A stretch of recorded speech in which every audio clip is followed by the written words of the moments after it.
So you want to look for healthy dopamine hits because they're more sustainable. So one, my favorite, is the cold plunge. Cold plunge, there's a study that shows that it could increase your dopamine by as high as 500%. So that's like 2 or 3 times as much as cocaine. Yeah, so just like that is like, and not only that, it's increasing your baseline for dopamine. So you're naturally walking around happier, in a better mood, with better focus. Like I hop out of there, my spidey senses are tingling, man. Yep. I'm able to focus, my memory, my decision making is better, my energy is higher, I'm happier. That's your baseline is higher. So you're naturally walking around like that. So cold plunge is an awesome way to do it.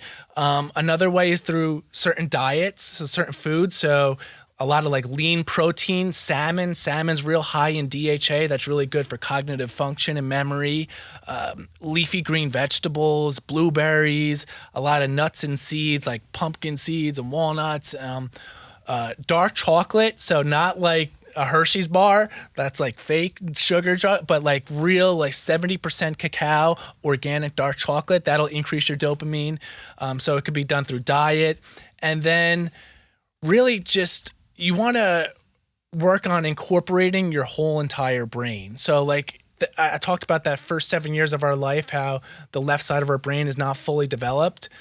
Well, if our parents weren't making a conscious intention to integrate that part of our brain during that time, you're going to struggle later on in life. And let's face it, no one's parents knew that back then, unless you're a neuroscientist or like a therapist. I didn't know that until 5 minutes ago. So, yeah, exactly. I mean, I wouldn't have expected my dad to know that 30 plus years ago. No doubt. So, like, no hard feelings. Never. But I will take any tips you have on how I can approach my children at this point. Absolutely. Yeah, I'm almost wondering if it's too late with my 8-year-old. I'm like, no, never too late.